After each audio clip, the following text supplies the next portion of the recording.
There we go. Does it say recorded in your screen? Yes, it does. Okay. So the first question I've got is, what do you feel are the key changes an athlete needs to make in terms of their mindset in order to go from club level to national team?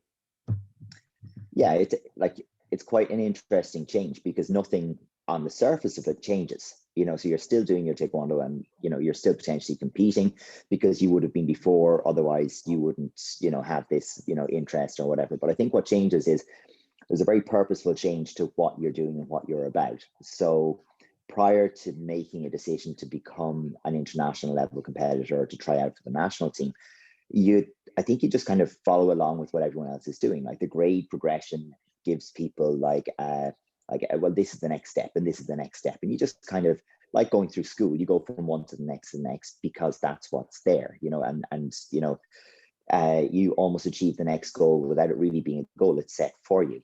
And depending on the culture in the club, most people don't set the goal of being an international competitor and competing on the national team for you. It's something that you can choose for yourself.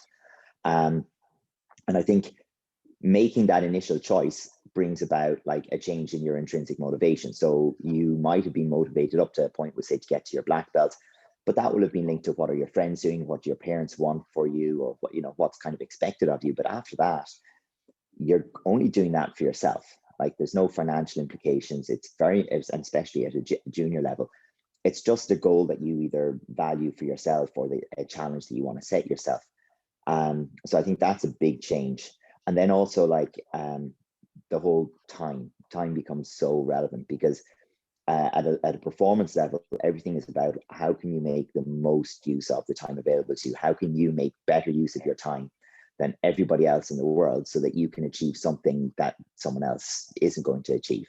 So that makes you very focused around, process goals and, kind of selfish almost in terms of, well, what am I going to get out of today's training session?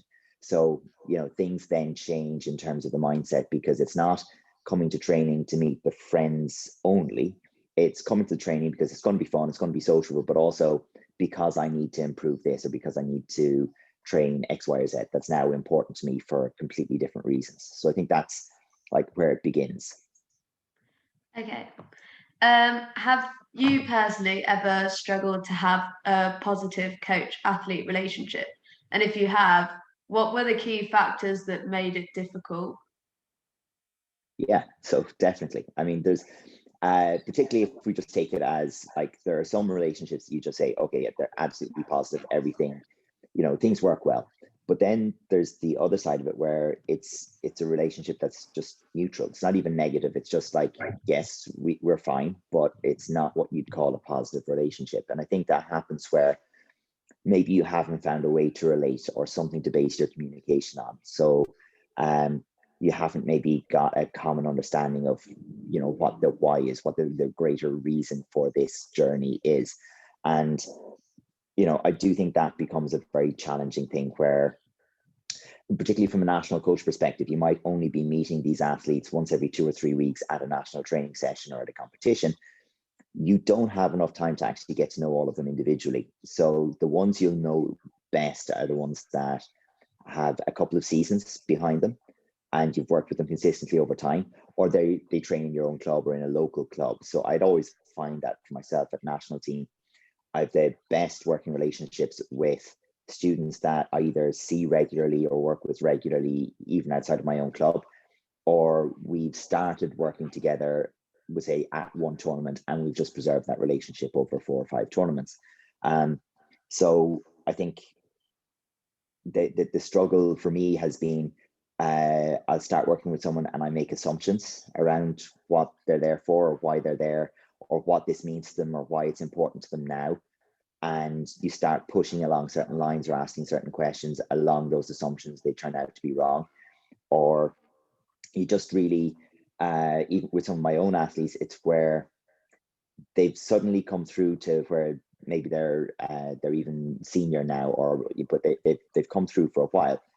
And they've just almost been a kid for too long. Like you've treated them as kids, you haven't actually dealt with them as a maturing, young adult. And then at some point, it's like well, something has to switch or change in the relationship, because it's the way I would put it is, like, if you were going to the same school teacher from the age of 6, and now all of a sudden you're 16, you're not going to suddenly be their friend. And there's something that has to change in the nature of the relationship along the way, to go from where this is your senior infant school teacher who 10 years later now is asking me questions about, or help, expecting that I might come to them to solve problems around, or whatever it happens to be. So I think that's because in our sport, you tend to stay with the same athlete and like chaperone them the whole way through. You don't hand them over to the under 12s coach, the under 14s coach, the under 16s coach.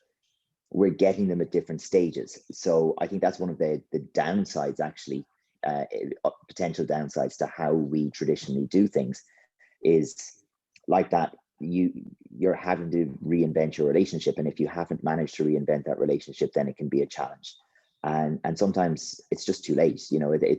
It's very hard to reinvent your relationship 16 years later. It has to happen and evolve over time, and yeah, every now and again I've struggled with that. Have you found a theme of junior elite athletes when they come up for the first time, they've just been selected for their first year? Do you find them to be often overconfident, or perhaps even ignorant during that time frame, just before the competition, their first one? The overconfidence, not necessarily. As from a club coach perspective, who's also coaching national team, but club coach, no, I don't think I've ever had that problem. I've always had the opposite, so I've had people who have maybe imposter syndrome, so they feel like, yeah, I've been selected for the national team, but I don't know if I should really be here. Don't know if I'm ready for this yet, and they need the first championships to kind of look around themselves and go, these are just people like me. They're training, they're doing their taekwondo, they're coming to a championships. Okay, I can handle this. Or they decide, no, it's not for them. But the flip side of it, of you've been selected and then you get notions about yourself, I haven't experienced that personally.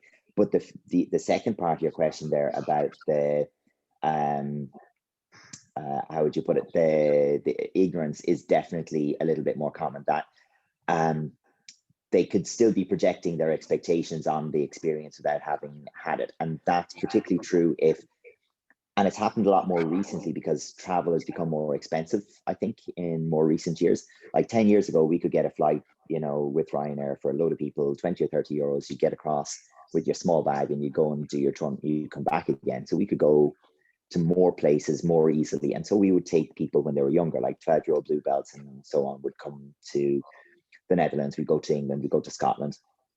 And now we don't tend to do that so much. So what you're often finding is that someone turns 14 years of age, they have a black belt, and all of a sudden their first international tournament, the first time going abroad, is as a black belt to a European Championships. And yeah, they haven't had the chance to kind of settle their expectations and base them in reality from, experiences of traveling. So they may still have notions that, oh, a person from this country is, better or automatically worse because they're from that country. We as younger people, we generalize a lot more. We see more blacks and whites and less shades of gray, and because of that, I think you have big classifications of, well, they are this or they are the other thing, and I think that takes a little bit of time to break down. We were particularly guilty of that going back like to the early 2000s, when we were looking at like Poland as, oh, they're Polish, geez, you haven't a chance, and to eventually realizing, yeah, that's just people who live in another country. That country's called Poland. They train like you do, whatever, and it's your training, your preparation, your strategy. But we were all guilty of it because we were less experienced. And then over time, you learn, that humanity is humanity. We're all the same wherever we are. We haven't been, given much more of a gift by being born in Ireland, as opposed to somewhere else. And it's the culture, it's the system, it's the training, it's the coaching, it's the preparation that's going to make the difference. So yeah, that naivety or that ignorance is definitely there commonly.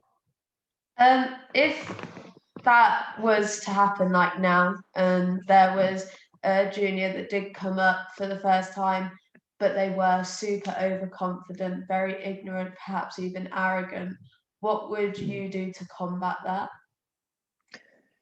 Yeah, I think that could have been more of a problem previously. And it may, I don't know, after COVID, this could be something we run into again. But typically what's happened is athletes, they come to we say in Ireland, we'll select on two criteria at the moment. So the first thing is the first spot for a junior is the winner of a selection event. So they've won a tournament. Okay. So for that person, maybe they're feeling particularly confident, especially if it was their first time attempting selection. And maybe they just come up from red belt, they win their division, and they're feeling really, really good. Has happened a little bit in terms of like a misperception of ability, where someone has maybe won a heavyweight junior female division where we wouldn't have had much competition, or junior male.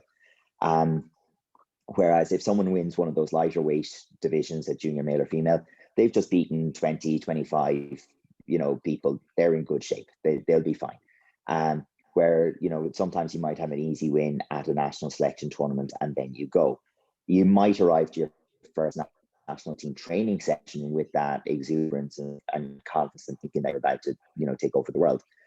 But the first training session is probably going to set you on the right path, because you are stepping into a culture where we do expect you to do well. We do expect you to train hard. We do expect you to have certain knowledge and so on.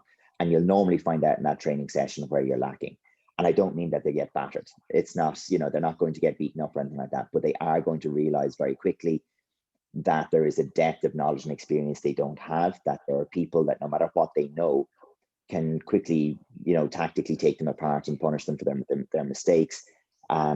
They will, no matter what club they come from, encounter training methods and, ideas that are just new and alien to them.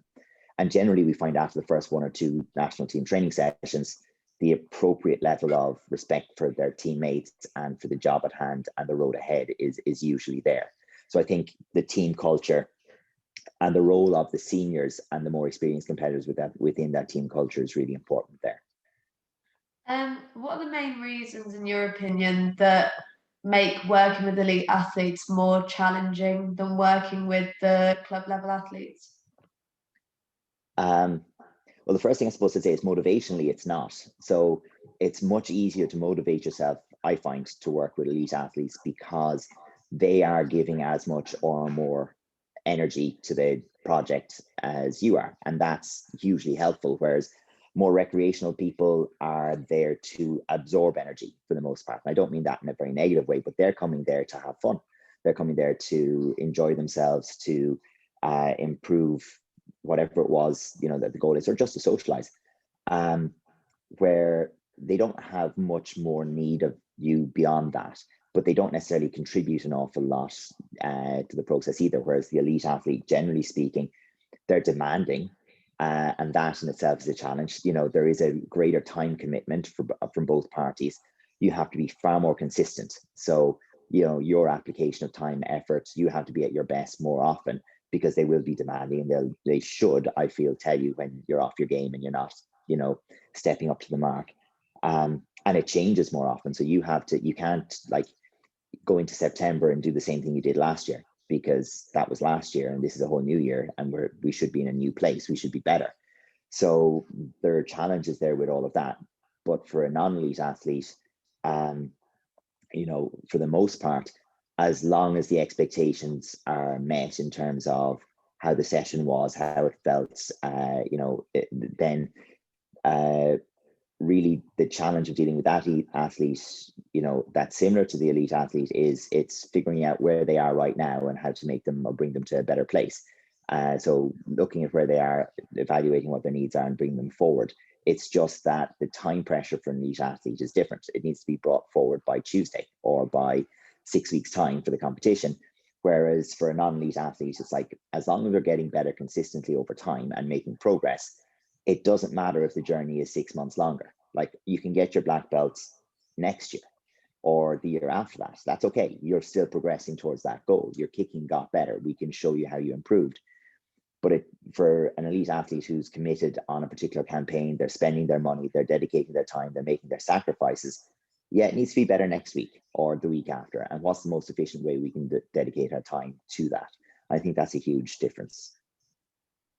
What do you expect from your national team students, both psychologically and physically, that you maybe wouldn't expect from your club level students? Yeah, I suppose the first thing is accountability.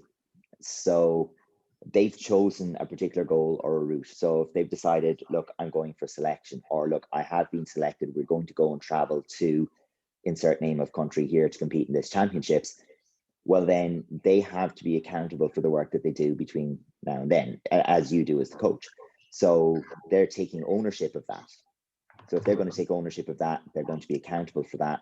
I think that's quite different, where a more regular club level athlete will probably hand off the accountability to you. Why aren't you ready? I don't think we spent enough time on this. Or why aren't you ready? Well, I don't know. You're the coach. Like, you're supposed to make me ready. If you didn't make me ready, well, it's your fault or whatever. And that will be fine. Whereas I think when it comes to an elite athlete, they're going to be the one stepping on the floor and performing. They're acutely aware that it's their performance. It's they own the performance, and they own the training and the preparation that leads to that performance. And so that accountability creates that kind of dynamic relationship where I'm responsible for this, you're responsible for helping me to get this, so we better work together here. And I think that's big. I think as well as that, like the commitment and attitude and the prioritization that someone who's competing at that level should have and needs to have are different. So I mean, for a recreational or a more recreational athlete, athlete or student, like if they choose to play soccer in season, and they're a little bit more infrequently at training from April through to September, well, that's fine, because they'll be back in again in October, and then they'll continue their training. Maybe they slow down in their progress for a while, and then they pick it up again when it suits them. Or they decide that for a little while it's more important that I do something on a particular day, and I miss that training, and I come twice instead of 3 times a week. Again, that's fine. That's their choice, and it's no problem at all. And that's quite different if no, you said you were going to compete at this championship, so we are still going. If you've decided to cut your training down, why are we going? If you're not actually committing to the goal, why are we going? And I think that's kind of a fundamental difference that people have to know is coming if they make that choice. How would you say you train your elite athletes differently to your non-elite athletes in terms of physical training? Yeah. So the first part of it is we have a challenge within Taekwondo in particular, well, certainly in Ireland, so I can't speak to everywhere, but our normal calendar year is built around the school year. So people generally come in as beginners in September. They'll do a grading in December. There might be a grading in around spring, in around Easter or something like that, but definitely by the summer. Black belt gradings will tend to be in December and June. There will tend to be a lull in activity where we might do summer camps and 1 or 2 other seminars in July and August, but generally there's not much training going on. And then the competitive season doesn't line up with that at all. So the competitive season finishes with the European Championships, for example, last week in April, first week in May. And then we probably have a major championships in October, whether it's a World Cup or a World Championships. So that means that our top athletes need to train in July and August when everyone else has stopped training. And it means that we're finishing a season, say in October or November, after our national championships in November. And we have nothing basically on the calendar, because most of the time they're not grading. So we basically, for the first part, in terms of periodizing and laying out a training plan, we have 2 groups of people who are training in offset calendars. So they're not training at the same time. So what it means for me is that I need to actually plan for that. So I do an awful lot of my physical preparation and training for my more elite people in the summer months when the recreational athletes are on holidays. And we enforce absence almost from the club, where we're telling them if they're in the club, they're on a coaching basis. They're not there to train in the couple of weeks after the major championships. So then outside of that, we, like in Shannon, we do have a gym in the dojang. So we do have all of the weight training facility there, but still the majority of people, their strength training is going to have to happen independently of the club. it probably won't be under our supervision. So at most we'll set the program, or we'll have them work with someone we know and they'll set the program for them. But they will be doing supplementary training, as I suppose the main thing that we're going to say. And then particularly once a year in July and August, when it's pre-season training, we'll actually look after their supplementary training and building up their physical progression. Whereas for the recreational students, we don't. We only look after their Taekwondo training, and we don't do any S&C programming or anything like that for them. How do you build mental strength within your national team athletes? Okay, so I suppose from my perspective, mental strength is built through repeatedly putting yourself in challenging situations. So whether that's setting a goal and then achieving it, or failing to achieve it, or encountering obstacles, setbacks, frustrations, failures, injuries, whatever it happens to be. And I think the big thing is that the elite athlete is going to encounter more of them. So the more of a challenging goal you set yourself, the more likely you are to encounter those failures, those setbacks, those roundabouts and frustrations and failures and things. And so you're having more opportunities to apply more training methods or more coping strategies to dealing with all of those things. And so the first thing would be the frequency with which people come across challenges that challenge them mentally and challenge them to be tougher, to be more resilient. And then the second thing is, well, what tools do you equip people with in order to enable them to handle that stuff? And so part of it is a little bit of, I suppose, almost like a stoic mindset in terms of, well, being a bit pragmatic about what does all this mean? How important is it actually? What is the ultimate goal? And I think a huge part of it is recognizing that there's an ultimate goal, and the journey towards that goal is, completely unplannable, or we'll say you can plan it, but it's not predictable. You're going to encounter all of these things, recognizing for what they are and moving past them.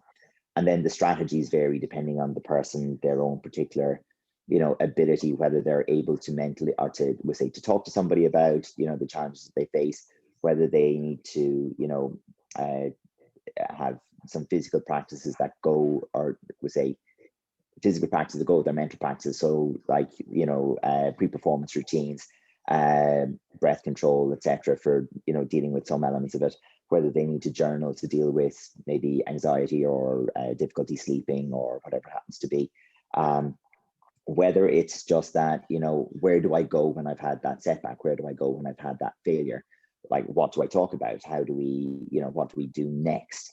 And so very often I find as a coach, one of the most important things that we can do is be consistent around, you celebrate when someone is successful. You absolutely do.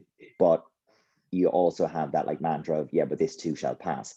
So one of the things that I would consistently say to my guys, and like, I think eventually some people understand it better than others, is that enjoy that moment when you're on the top of the podium, because the second you step off that podium, you're the former world champion, you're the former whatever, right? That's gone now. You're not the world champion until the next time. The second you step off that podium, it's done.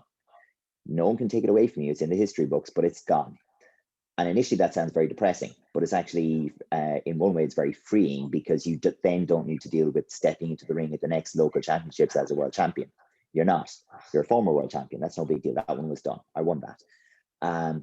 Equally, we like to shift the focus to the process. So the goal shouldn't be being a world champion. The goal, in terms of like standing on that podium with the medal around your neck for those few seconds as they take the picture, the goal should be about being a world champion in, what has changed about you as a person, to where people look at you and call you a world champion or a former world champion. So if you personally have changed to achieve that status, that's what made it worthwhile. And that's the journey that's worth pursuing, not the shiny gold medal that you get to keep. That's the recognition, but it isn't that isn't the outcome. Have you ever had a national team student come to you with chronic stresses or anxious thoughts? And if you have, how did you help to coach them through it? Yeah, see, that one's challenging, because I'll be honest, like years ago, yes, that would have been something of more common thing. More recently, yes, to a degree, but more with college level, so university level athletes. And I think we have a little bit of a problem now, and it goes back to your first, one of your early questions about like the coach-athlete relationship and having a positive relationship. I think we're really challenged now to have a positive relationship with our teenage athletes. And one of the reasons for that is child protection. So 20 years ago, you know, I was only like 21, 22 then. So I was much closer to being a teenage athlete as well at the time. But you had, you know, it was much easier to have regular conversations with teenagers. Like now, you're not going to have a private conversation with a teenager. You can't. So a parent has to be there, or another coach has to be there, or a friend has to be there, and it puts a kind of like a translator or something into the loop. And I think most coaches will look at it as well, the efforts that are required to get that individual and personal relationship with a teenager, make it so that you're taking too many risks. It's not worth it. And I think that does challenge us as coaches to actually form a real human connection and to bridge that gap between being the primary school teacher or a secondary school teacher and an actual coach. So I find those first transitional years into adulthood are really important, where like, hopefully because you've worked with people in a team environment and you've talked to people as a team, or you've talked to people where they can come to with, you know, with a friend or someone from the team or a team captain or a senior from the team and have a chat. Hopefully you've had those opportunities, but failing that, it can be really difficult to then go back and build that relationship. So I think that's been challenging. But in terms of people coming with, how do you put it, chronic stresses or anxious thoughts, like that has happened. It's certainly been more of a university level conversation. That's been, you know, a couple of athletes who they're experiencing all of the challenges that go with, you know, growing up, going to college, discovering, you know, oh, how do I manage my my meals, my nutrition? How do I eat for myself? How do I plan? How do I handle my finances? I'm broke. I want to go on this trip. I don't have money. I can't earn enough money. I owe my parents money. I had a boyfriend. I don't have a boyfriend anymore. You know, all of these different things that come up and cause stress. And it's a privileged position to be talked to about that and to be included in that. You know, and an awful lot of what you can do in that situation is, you know, just be the receptive ear, be the non-judgmental listener, just hear what's being said.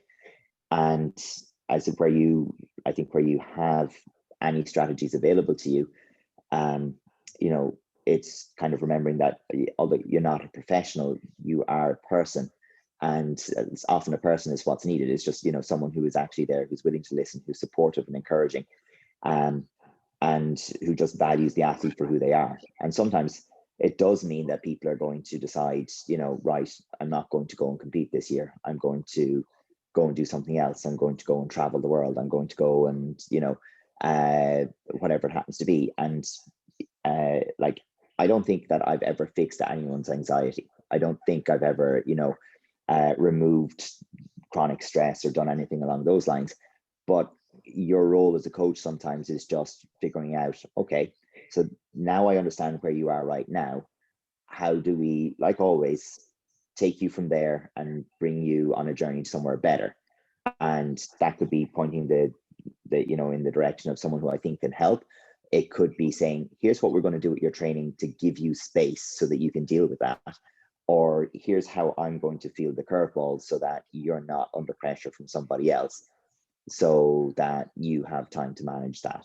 And it can be everything from, yeah, look, I can actually get you helping out at the club that will give you a little bit of extra money without having to work a part-time job. Or it could be, yeah, listen, let's take a step back from that competition. Let's aim at this one instead. That will give you a bit more time. And let's tackle this again from another perspective. Or, yeah, don't worry about so-and-so as a coach or selection. If they come looking for you, tell them to talk to me, and so on. You know, it's simpler things. But I do think if the relationship is good in the beginning, then these kind of conversations can happen. So talking about support then, just in a slightly different way. How would you support an elite athlete, an elite junior athlete with a severe injury? So what advice would you give them? Because obviously you've seen Richie's one where he was talking about, obviously a lot of juniors tend to think, oh, this is the end of the world now. Like they've broken their hand, oh, I'm not gonna train anymore, I can't do this, I can't do that. How do you advise them to kind of change their mindset, because it's not going to be the end of the world? Yeah, it really isn't. But I think the very first thing you do is like, they're still an athlete and they're still a national team competitor, an elite competitor, and they're not broken. Like they may be temporarily broken in terms of like, some part doesn't work, but they haven't ceased having the qualities that brought them there just because, their knee gave way or they broke a finger or whatever it happens to be. And it can be hard the more serious it is and the longer the path to recovery is. But I think one of the first things is, no, you're still every bit who you were, like, 5 minutes ago or yesterday when the injury happened. So that's not gone away. And you can still improve every single day until you're back on the floor physically in the same place that you were. And, because you can. And, most injuries, even the more severe ones, are relatively short term in, lifetime perspectives. Like, even an injury that puts you out for a year is still relatively short term. You can you can break the person down technically, tactically, physically, mentally, lifestyle, personal, social, whatever. And you go, well, okay, so we do our performance profile. We go, okay, well, this is the performance profile you had. It's like, these are the areas in which you were saying you were going to improve. Now, how many of them are impacted by this injury?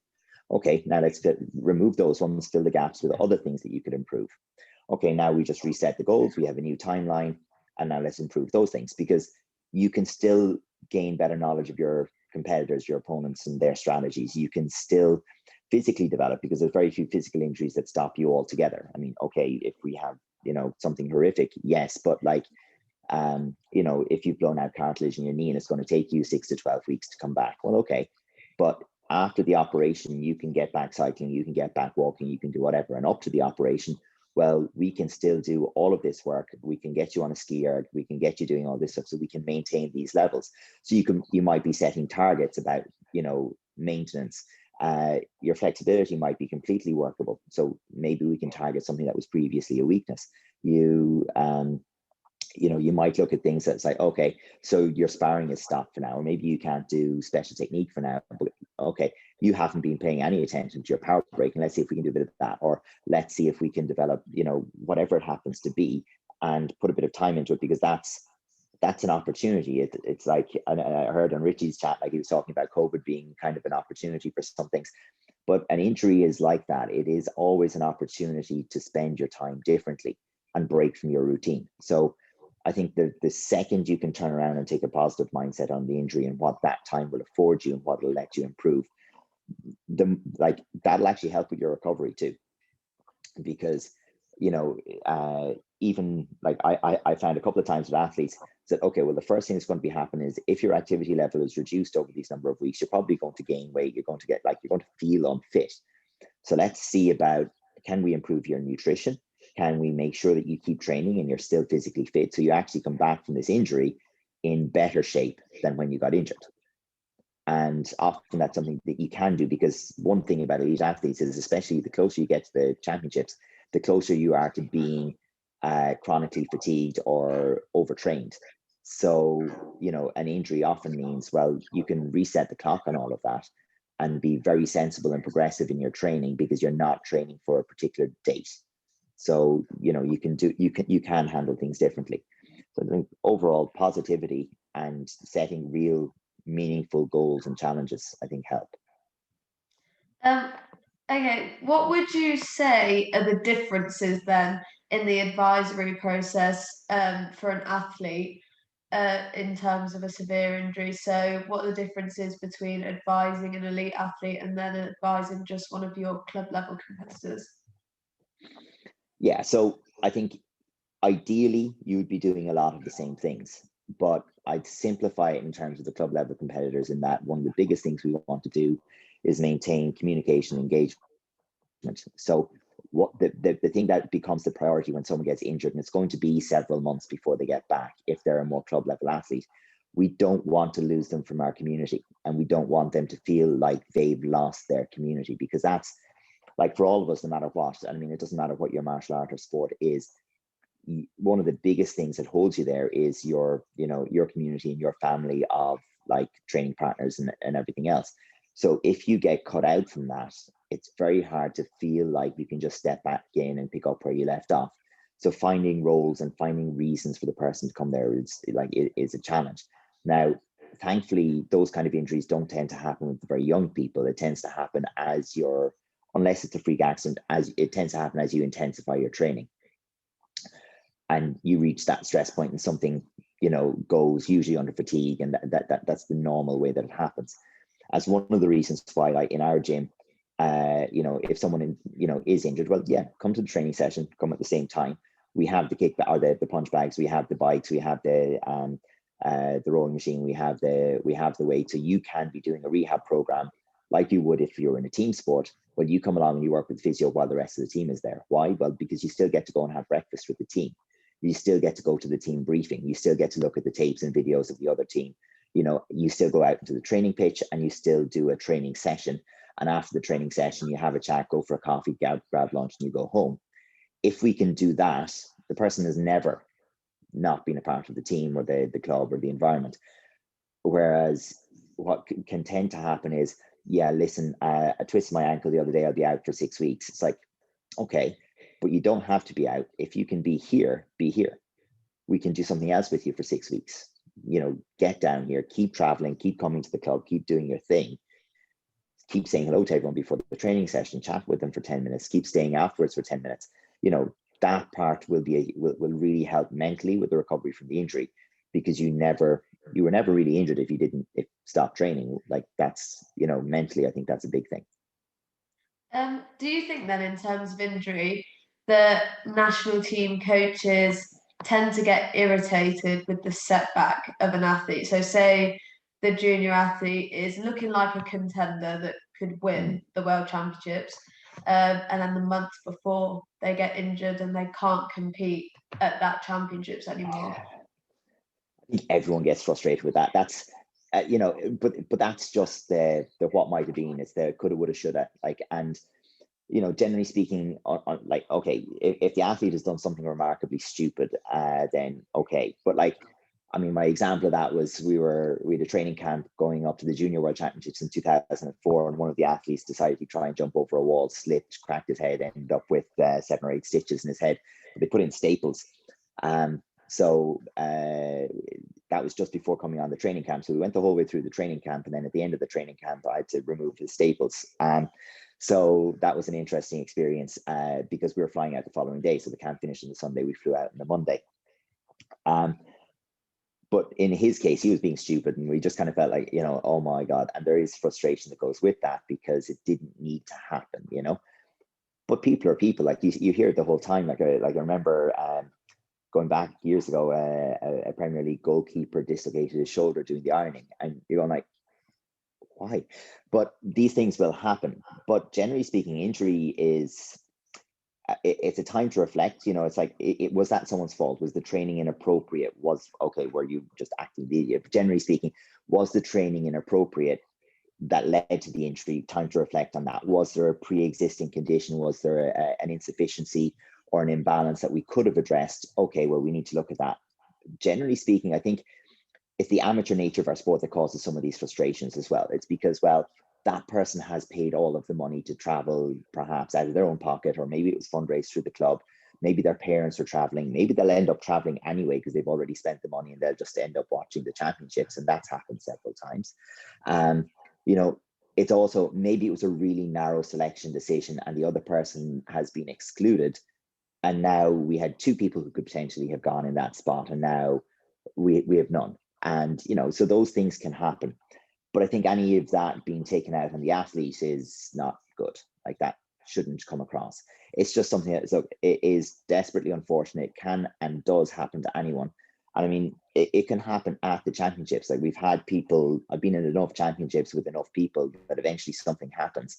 And We've been at championships where people just have an unlucky slip, in the stands, and they go over their ankle on the first day of competition, and that's it. They're done. They don't get to compete, and that could happen at the end of the journey, or there's any amount of things. It's just, that's life. I don't think we should dwell on it any more than that. Okay, so how are the stresses different for a national team coach or a club level coach? So what, not as in towards the athletes, as in the actual coach's stresses. So like maybe they have times for sessions that conflict with their job or something. What are those stresses that a national team coach that maybe a club level coach wouldn't have? So the first and foremost thing is the time. So and I can speak to Ireland in particular, but anything you do in the national team will be above and beyond all of the regular coaching and taekwondo activity that you're doing, and your job, if that's separate, and it usually is, and your family. So like for us, we might meet up 10 to 12 times a year in addition to the tournaments that we travel to. So that's another 10 or 12 days gone from the weekends, where you were already missing however many weekend days. So there's that part of it, and automatically that creates stresses within families and relationships at home. It means there's time you can't spend doing things within your own club, or that you can't take work that needs you to be available at weekends, all that kind of stuff. So those are fairly normal. I think one of the big changes though is, especially for taekwondo coaches, who are usually only accountable to their students and maybe the parents or something like that. Now, all of a sudden, you're responsible or accountable to an association or whoever appointed you into the role, and to other coaches who are putting their athletes in your charge or in your care for the duration of a championships and preparation. And they're very small circles. So when something goes wrong, when someone takes offense at something, when people aren't happy, it's not like you can lock up the office at 5 o'clock in the evening and walk away from it and it's gone until tomorrow. Those people feel they can pick up the phone to you and rant and complain and all of that kind of stuff. It's normal. It's just, they're closer relationships. It's more tight knit. And I think compared to team sports, where the coach or the manager, they're appointed, they do that job. If at the end of the year you're not happy with them, you get rid of them, you bring in someone else. And they go on, they do another job, and they start with a sort of fresh slate. We're kind of in there for life one way or another. And I don't mean at the national team, but like as a coach, you're like, everything you do just stays with you almost on your permanent record. So when you become a national team coach, it often leads to more challenging relationships with people, from people that you might have known for years and years and years, as athletes or as coaches. And just because of the nature of it, like, it's an exclusive process. People will be selected, people will not be selected. People will perform at championships or not perform at championships, and the blame can go to the coach. But there's no real there's no real you're fully accountable and responsible. Always, I find in Taekwondo, you're never fully given all of the response, or the authority, and you're never fully given all of the accountability and responsibility. So people will hold you to blame without you ever being fully responsible. Like, you never had full control of the athlete's training, but you're responsible sometimes a bit of the way if they don't perform as well as they're expected to, and vice versa. If someone does fantastically well, you're not going to be thanked for it. It was just because of all of the wonderful work that somebody else did, or that they did themselves. So there can be quite a different level of understanding about the role. There's not as much appreciation as you might hope for, and there's maybe a little bit more I would say judgment and pressure than you might hope for. So the next one's a scenario question. Okay. So you have a national team athlete, junior, and you're taking them to a World Cup. A few months prior, they've already won the European Championships. Obviously, they're on a bit of a high. They're excited. And then in this World Cup, they lose in the second round to a club level athlete. Mhm. How do you think that athlete would feel about that? Yeah, uh, and it's happened loads of times. So that's the first thing. And it's actually, that's kind of where our philosophy of the, and it's a borrowed philosophy, the this too shall pass. Um, the idea that the second you step off the podium, you're a former champion or a former medalist or whatever it happens to be, and that's where that comes from. Um, is the idea that we are more than one event, we are more than one result, we are more than, we're human beings on a journey, and the journey is what's important, and the wins and losses are all milestones along the way. But they are going to be gutted, like they're going to hate that, because they will have felt, coming from a championships, like, I have finally put all of my hard work and all of that, it's ensconced in stone, it's set, the world knows what my qualities are now. And that's one of the things, that there's always a danger when a person, achieves a success like that, that they start to associate their self-worth with the outcome of the results, and they should never be linked. So, there are fantastic athletes and competitors who never stood at the top tier of a podium.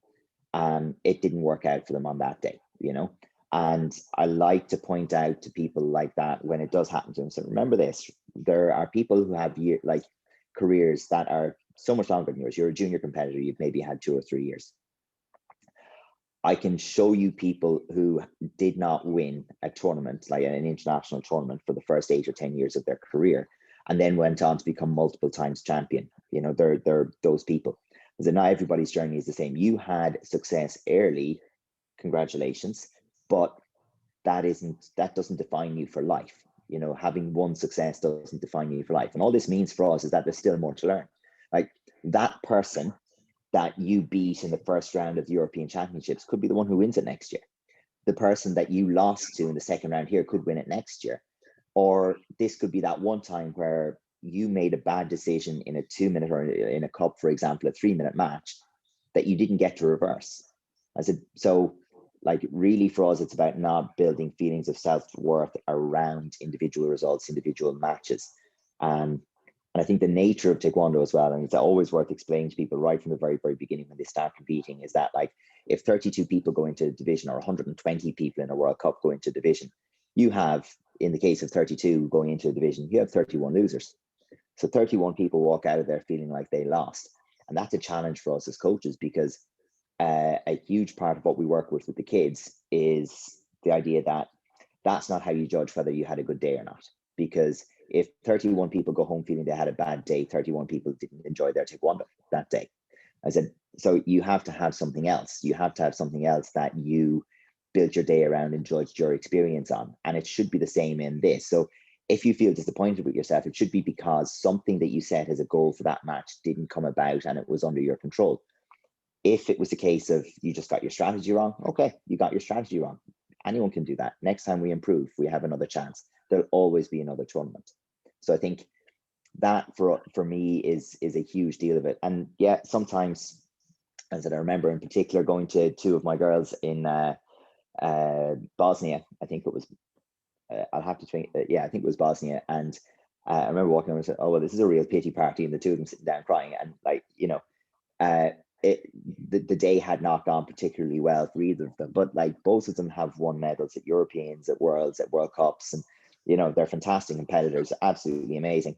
And I looking at the two of them going, what, like, and we'll cut out all of the expletives that kind of came back, but I was like, right, you two have a cry for yourself, I'll talk to you later. I walked away, and, like, we had a good chat, 6 or 7 hours later, but it took that long to get the anger of the occasion out, so they could go forward. But, like, yeah, we're all going to lose. We're all going to lose a lot. And the more elite the person is, the higher level they are, the more often they're going to be in an experience where they feel they underperformed and lost, or they lost to someone they shouldn't have lost to.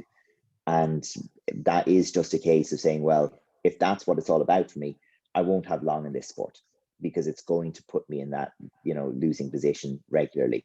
So I have to define myself on more than that. I really do. So as the coach in that situation, Mm. let's take the scenario a little bit further and say that obviously we've already said that they lost in the second round to a club level athlete, but let's add a Y to that. So they've lost that second round because they got complacent and they weren't training as hard.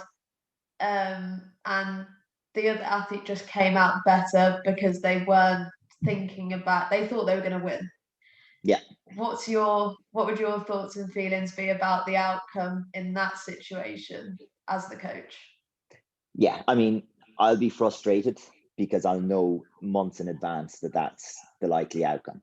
Like, you're going to know if the training and preparation isn't what it's meant to be. You'll know if the person's focus was on something else, or if they were like just expecting that the training that they were doing would be enough, and they went to the championships and they got called out for it. And after that, the discussion and the chat with the athlete is really more around ownership. And it's a case of, well, from my perspective, did I not call you out on your BS along the way? Like, did I not make it clear to you that the level of effort that you're putting in would not be enough, or not that it wouldn't be enough, because that's maybe the wrong idea, but that it wasn't all you were capable of, and maybe wasn't in line with what your goals were.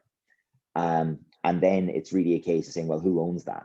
Like, is it my fault for not telling you, or is it your fault for, or do we have to share this to some degree? But, that is what it comes down to. And like, as a coach, certainly being guilty of not recognizing that the level of work or the level of output, the level of detail wasn't high enough. Because, well, it was before, and we did what we did before, and it wasn't enough the next time. That can happen.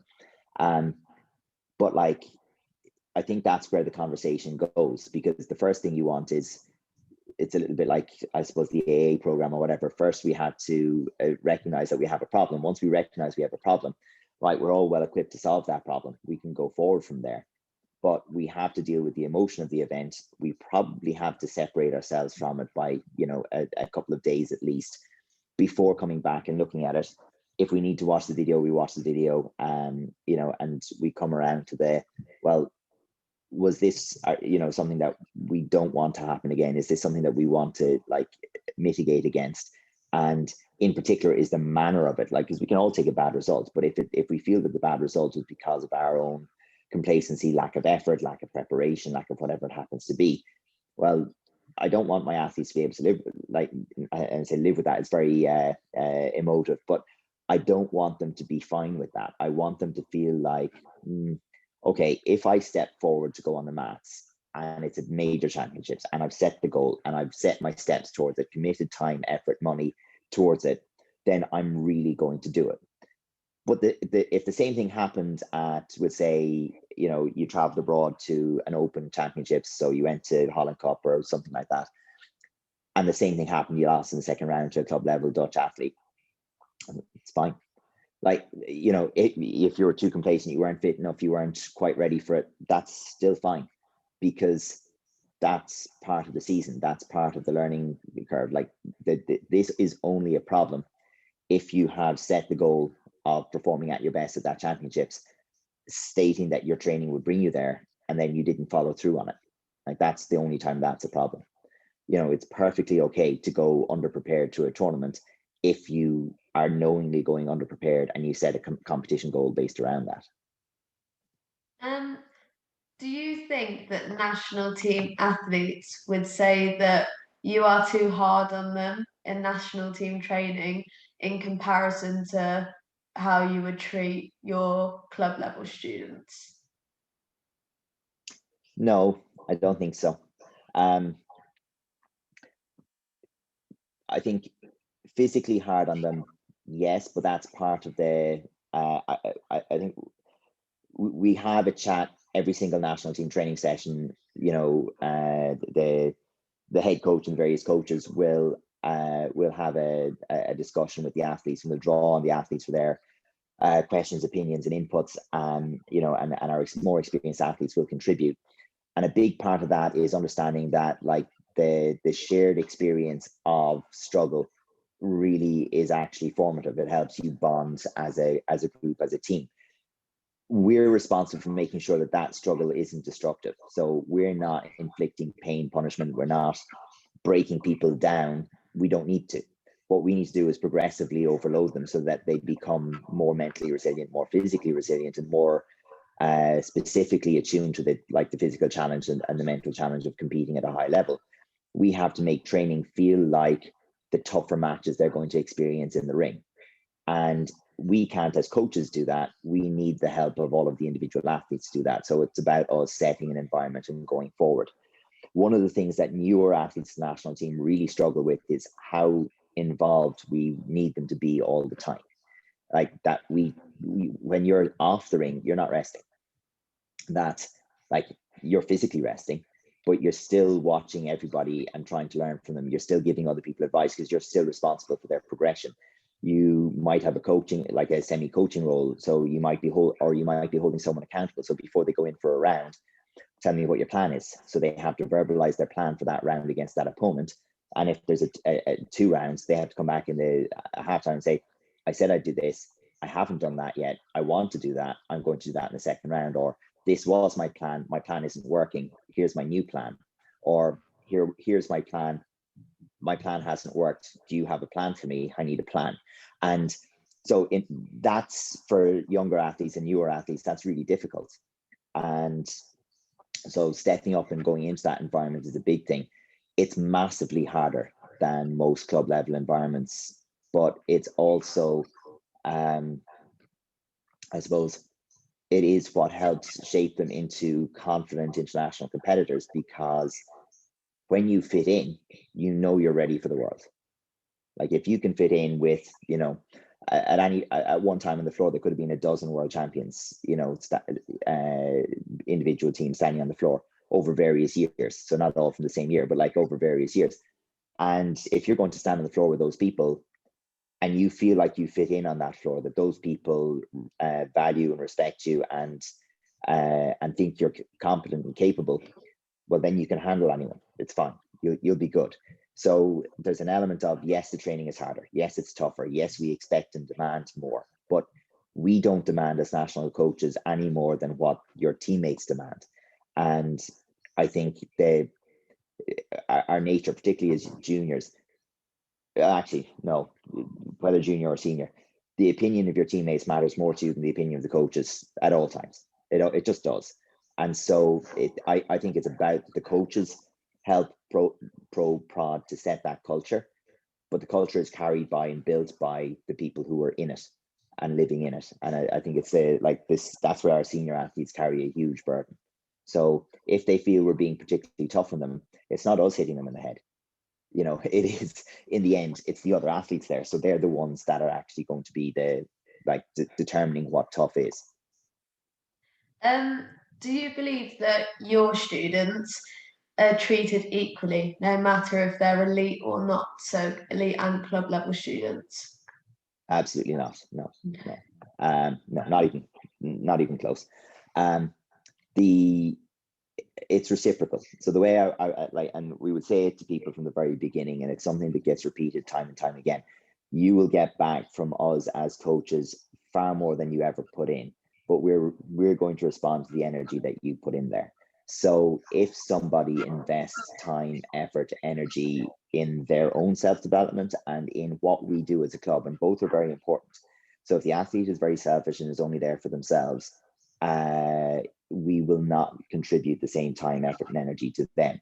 But if the athlete is there for themselves, for their team, and for the club, that's a totally different thing. They get unlimited time, effort, resources, whatever it takes, they get it. And the typical recreational athlete turns up, they pay their money, they receive their training, and they get our full attention during that time. But it's the time outside of that. It's the additional phone calls, it's the one-to-one training sessions, it's the writing of training programs, it's the nutritional support, it's inviting and organizing events for people, it's the travel agency, it's the taxi service, it's the everything else.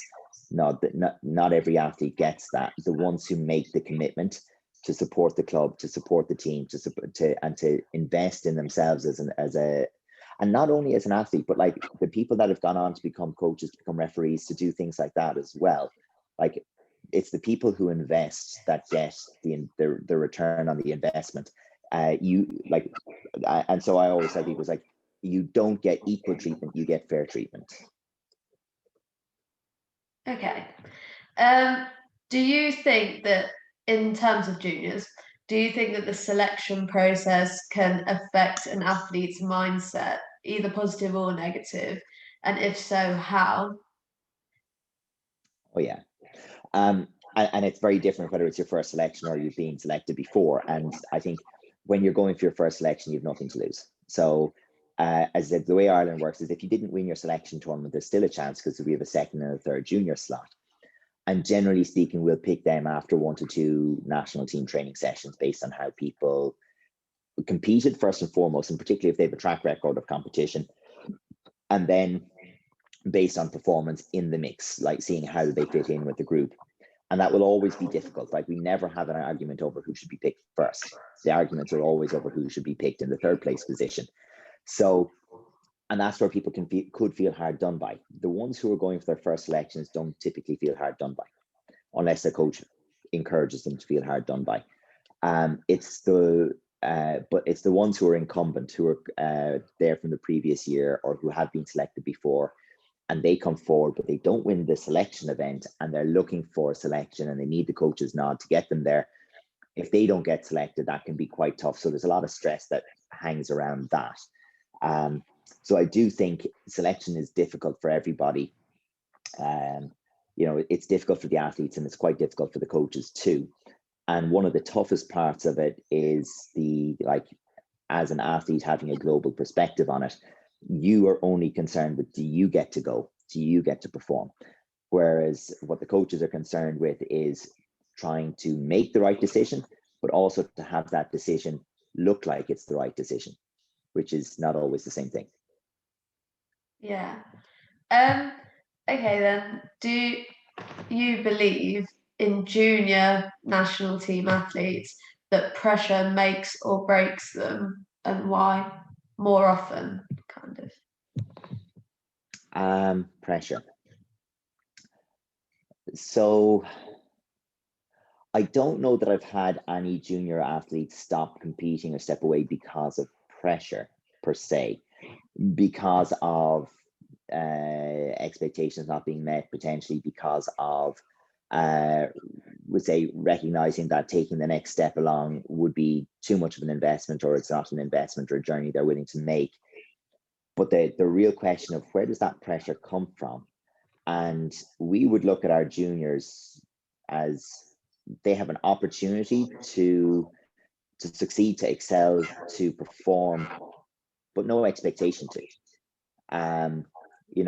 They're juniors. And as much as this may sound horrific to someone, they're kids, and junior champions they're just still kids winning medals. It's no big deal. Like for me, it's always come down to like a senior champion is a very different thing. It's a different animal. The juniors change every single year. So they get older, they move through the weight categories, they progress through the grades.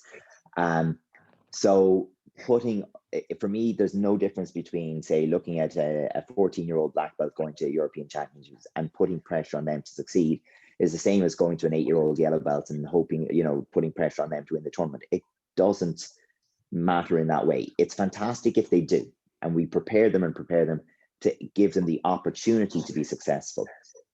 But putting pressure on them to be successful and driving, something is, in some ways, it's a little bit much. It's not helping them on that longer path to actual success, which is enjoying your Taekwondo in that competitive sense over a longer period of time.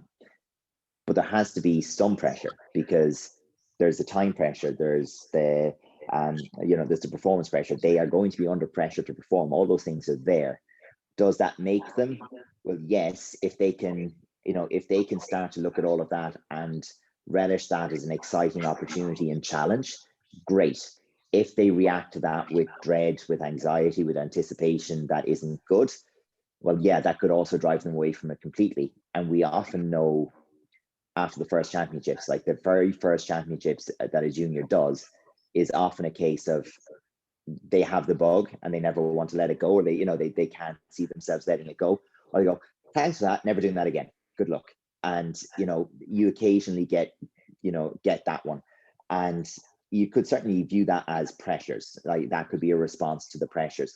Equally, it could just be a case of that, expectations are not met. This isn't what I thought it would be. The sacrifices were too much. The reward just wasn't worth the juice wasn't worth the squeeze, kind of thing. And I think those are both very valid outcomes. So a person could go to that, could go through the whole process, go out in the second or third round and say, this is fantastic, I want more. And the world is full of those stories. And equally, someone could go along, have the exact same experience and go, yeah, I never want to do that again. And I think they're both valid responses, and we're just, as coaches, trying to help people prepare for both. And we have to be there on the end of the, yeah, I never want to do that again. It's like, okay, so what's next for you? Let's see if we can help you towards that. And the ones who come out hungry for more, it's like, well, okay, let's see what we can do better for next time. It's hard. So obviously earlier in this interview, we spoke about the psychological needs to make the jump to a national team athlete.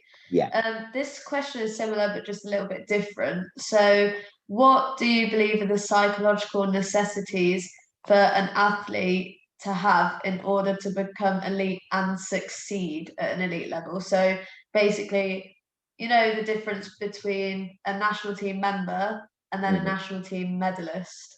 Yeah. So the first one has to be said. And we see this over and over and over again. Are you still there? Because if you look at all of the national teams, and especially as you look towards senior, the changeover is very high. There are very few perennial athletes who are there year after year after year, and you'll know all of their names over time. So the ability to actually enjoy the journey enough to be willing to do it twice a year, every year, to pick up, to handle all of the things that you need to handle to organize your life around that whole process year after year after year, kind of means, you're something a little bit unusual and something a little bit special, no matter how you look at it. And I think that psychologically is the first big thing. Now, juniors in particular, it can be a little easier to do it because you still have that whole network of support at home, ideally. So perhaps you still have other people paying your bills, and perhaps you still have, your only responsibilities: go to school, go to training, and away you go. You probably don't have significant relationships. You probably don't have children. You may not need to work. So all of these things are not barriers yet, where they very quickly become barriers as you enter adulthood. So that's kind of one of the things that will emerge as a problem over time. But I still think that it's the consistency and intensity of your application to what's in front of you over time that makes the difference. Like, how fastidiously do you root out things that need improving? Like, how willing are you to go and spend your spare time, doing your prehab, doing your mobility work, looking after and preparing your food? And often for juniors, this can be kind of surrogated to a parent, so it can be handy. Like, are you going to get appropriate rest? Are you going to make sure your schoolwork is done in time? That your home life is good so that you can actually have uninterrupted access to training.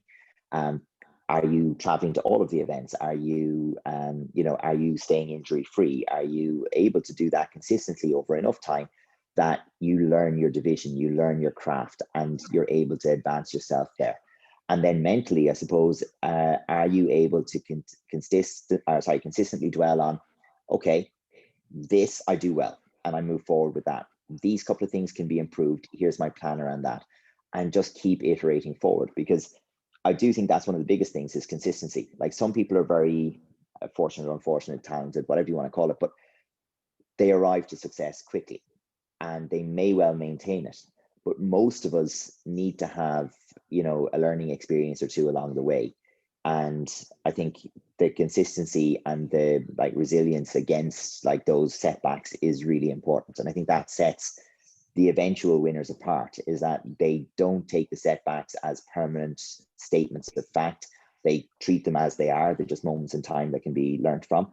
And they don't treat the successes as definitive. They treat them as, okay, that was a good, nice check mark, gold star this week. Let's see how we do next week. And I think that's a feature for a lot of the successful competitors.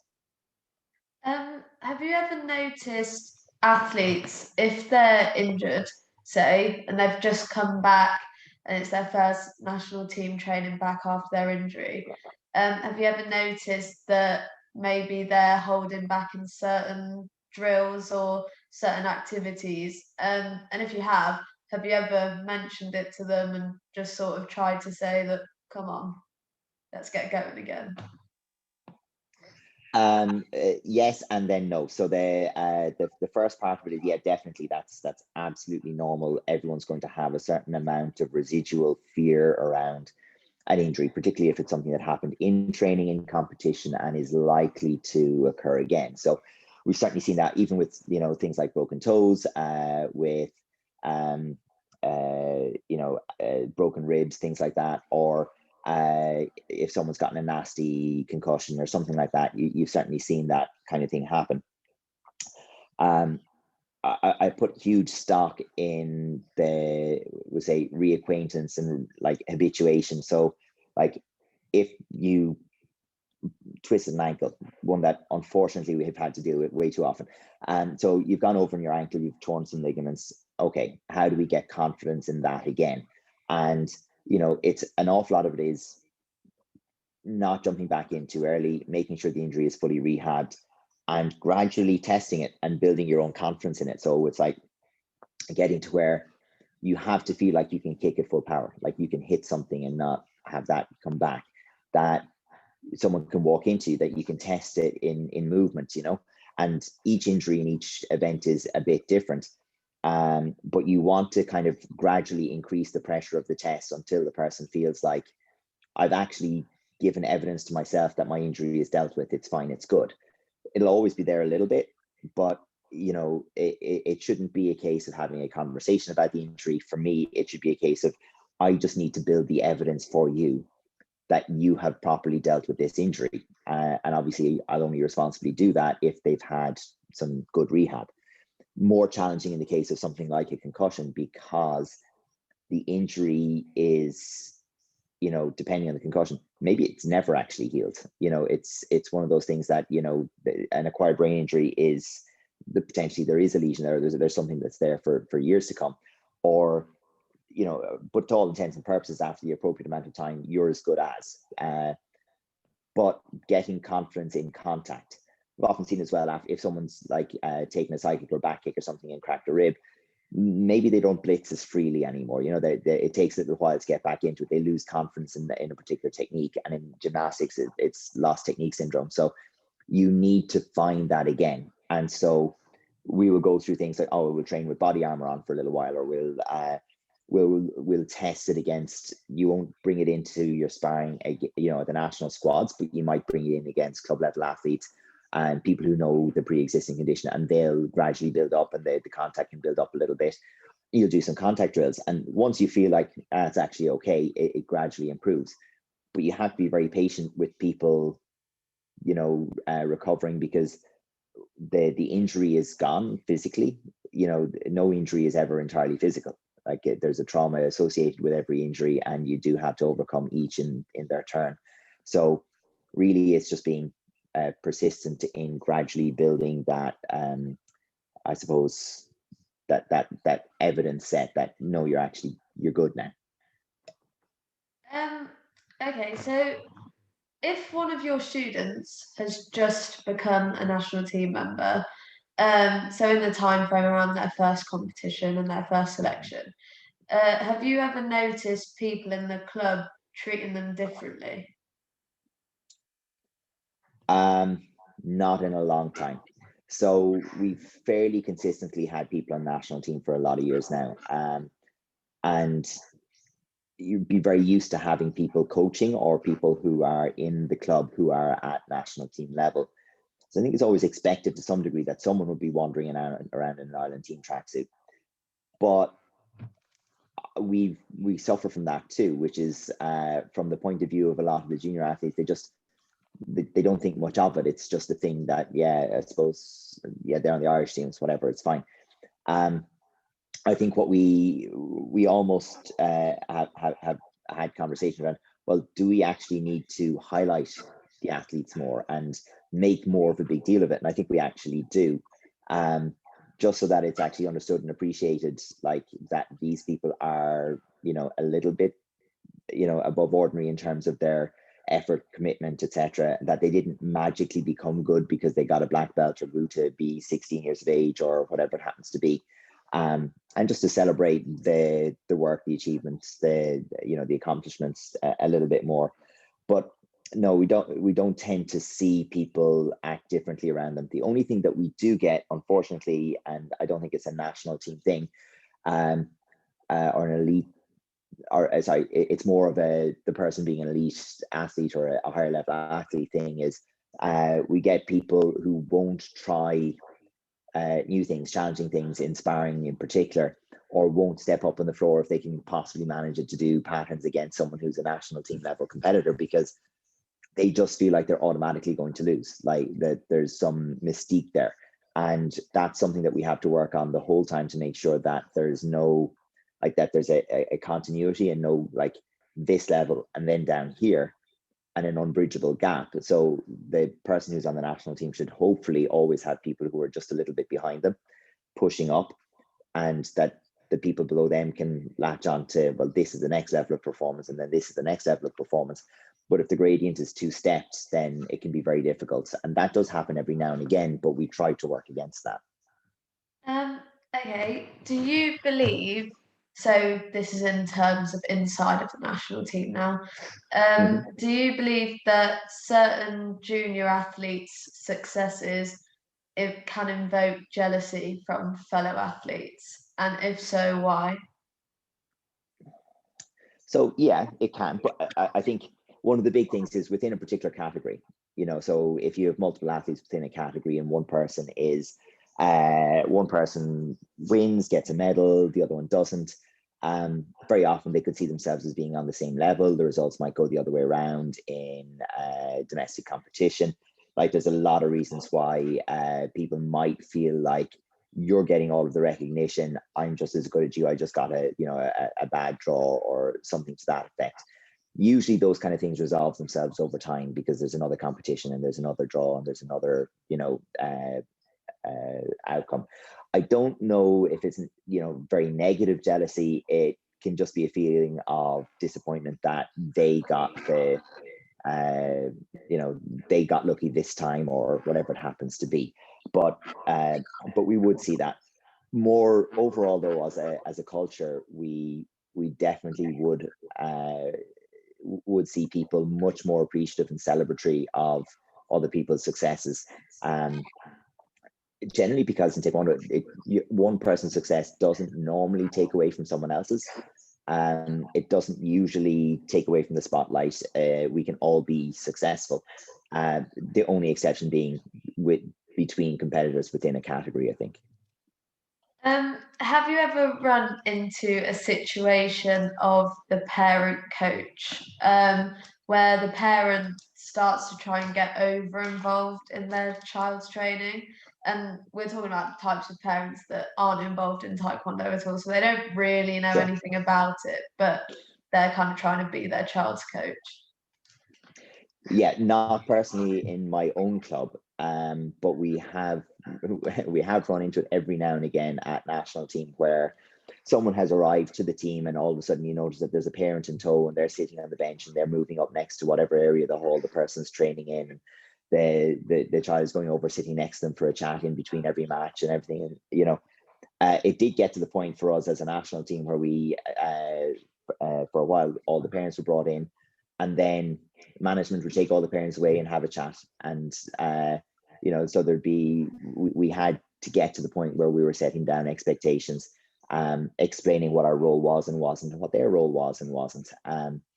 And it's not something that, as I said, that I have within a club level, but which we have frequently seen at a national team level. So it's certainly a real thing, and parents, yeah, they're invested too, and I'm sure they feel some involvement, and they may feel like they have, opinions to offer, and on some levels we need them. We need those parents massively, massively, massively, and the athletes do too.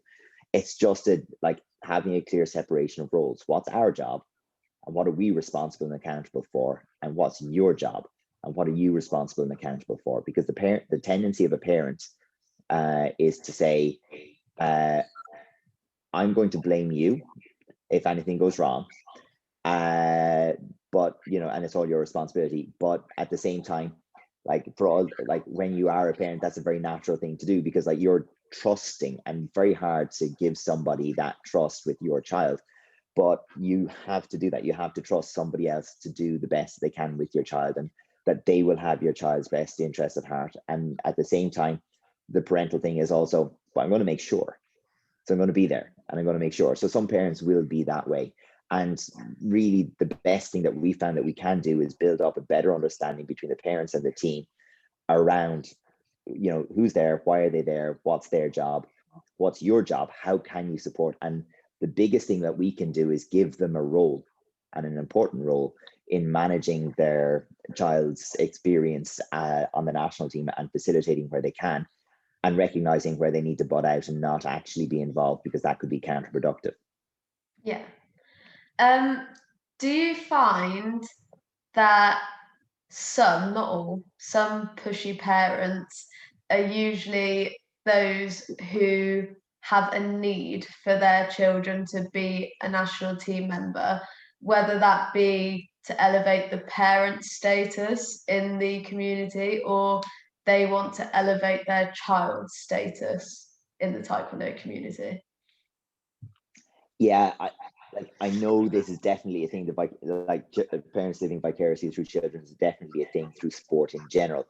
I think because Taekwondo is a minority sport, it's not that significant within most communities to where parents gain much prestige or whatever. So you'd see in a movie an American football star, and their parents are pushing them, or gymnastics maybe, but it means something in the community. Whereas you could be world champion in most communities in the UK, in Ireland, and nobody would recognize you going to the shop. And, so there's not an awful lot of prestige to be gained there. However, I think it's a little bit different where the parent might have a minor involvement. They may have trained themselves before, or they may have started later in life and not had those opportunities, or perhaps they're coaching within Taekwondo, but they're not coaching at the national team level, but they are coaching within Taekwondo, and they want their child to be more successful than they were.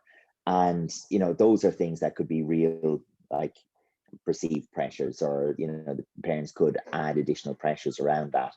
But I think for us, when you dissociate yourself from that and you work as a national team coach, you will look to just recognize, yeah, we can work with the child and we can work with the parent, but we can't work necessarily with a child and parent / coach, unless, of course, and we do have this regularly. If the parent is actually a Taekwondo coach and is the coach of the child, well, then we work with them as we would any other coach, and that's just a different channel of communication, and we just work that.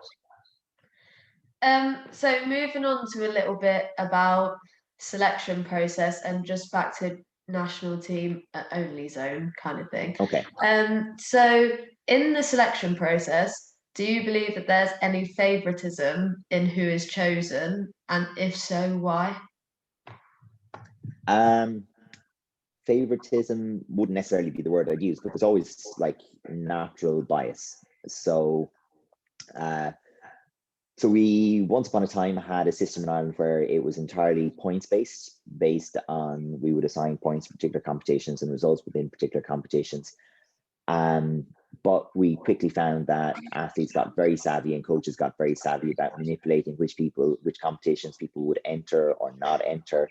and they would pull people out of competition to reduce the number of people in the competition, to reduce the number of points that a person would get from winning it.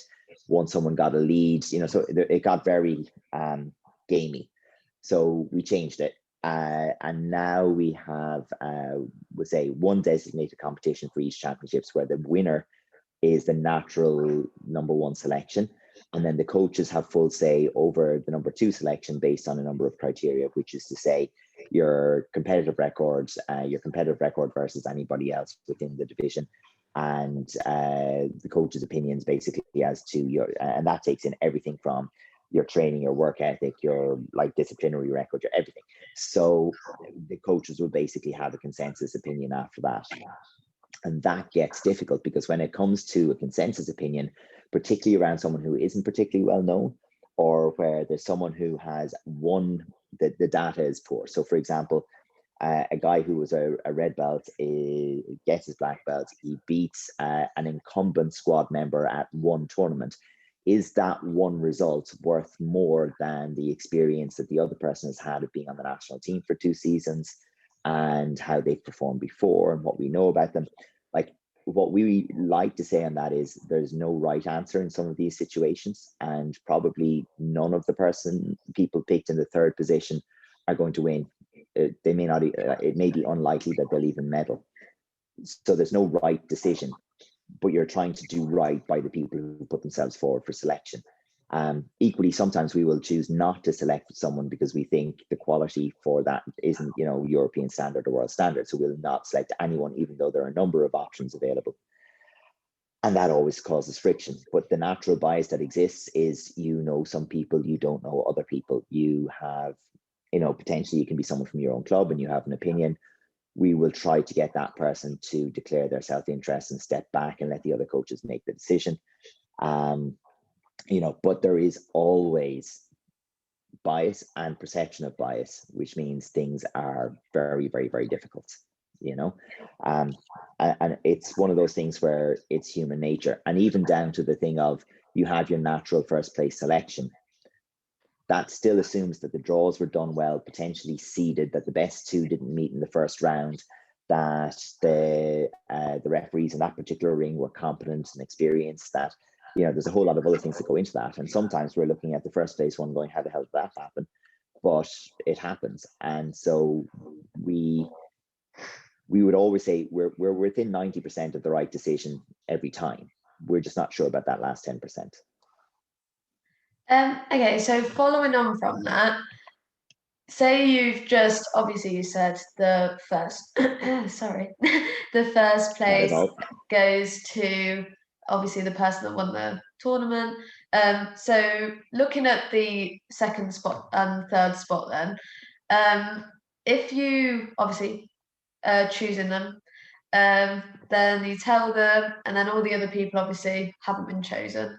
If you were to hear the other people saying that it was pure favoritism just because they weren't selected, or maybe they were saying that, say if one of your students were chosen because of their talent, but these people are saying it's just because they're your student, how would that make you feel if you were hearing people say that? Yeah, I mean, first off, it's thoroughly expected. So the big thing that we will try to do, and it's to fight against that to some degree, is as a group of national team coaches, we have to make decisions together that we're all relatively happy with. And it doesn't always succeed, but when we announce selections, we announce them. It's not that guy over there made that choice there. So you might well have it where the alternate for that particular position was someone who didn't have their coach involved in the discussion. Obviously, that's not going to look good to anybody because there was no one there to make their stake. But one of the things we will always say to people is, if you want to be utterly sure of your position, take the decision away from us. Just win. And that's normally the best way of doing it. And even at that can be difficult sometimes. But we are expecting to have people complain about decisions or feel that they're hard done by. But it's almost always, there are exceptions to everything. Almost always, it's the third place or the second place for a senior. It's not usually the first place one that people are complaining about. It's the one that was needed a few things to go their way, or needed a particular result to be viewed in a particular way by a group of coaches, or that kind of thing. So we would generally try over the initial squad session. So those people aren't usually selected at the first squad session. Usually they've had a couple of squad sessions. And we'd always say to them, look, you need to continue to train. You need to be known by the coaches. We need to know what your qualities are. We need to see you in competitions. You need to travel abroad. So if you're not selected for the European Championships, you need to get to that European Cup. You need to go to the Holland Cup, the Dutch Open, the whatever. People need to see you out there achieving results so that you can build your own, almost evidence behind you of, well, this is what I can do. And then the coaches find the decisions very easy. Our problem is always when we don't know you. You had one tournament and you got a particular result and we didn't see it, but we have the result sheet. It's like, it's not a lot to go on. And the coaches are almost always working off of imperfect data, because we will often travel with a squad of 60 or 70 people. There will usually be 10 to 15 of those who are first timers, sometimes 20 plus who are first timers. Maybe 10 of them only got a black belt that particular year. Some of them might have less than 10 competitions in total in their life behind them before they come forward. So they're unknowns until we get to the end of that campaign. So you have to ask yourself, I think, as well as a competitor, should I be unhappy with this decision? Should I be? Because have I done what it takes to actually be noticed? So did I win the competition? Did I beat the appropriate people? Have I shown that I can travel abroad, train, make weight, be consistent? Have I shown these things? Because then people will invest in you. But if I'm just going, listen, I hoped and prayed and crossed my fingers and sent a letter to Santa Claus, but how come I'm not picked? You've got to stack more evidence in your favor, typically, is the answer. Okay. So moving on to the national team members and the national team coach relationship. Do you feel that all junior national team members feel that they can speak to all national team coaches about any of their stresses? No, definitely not.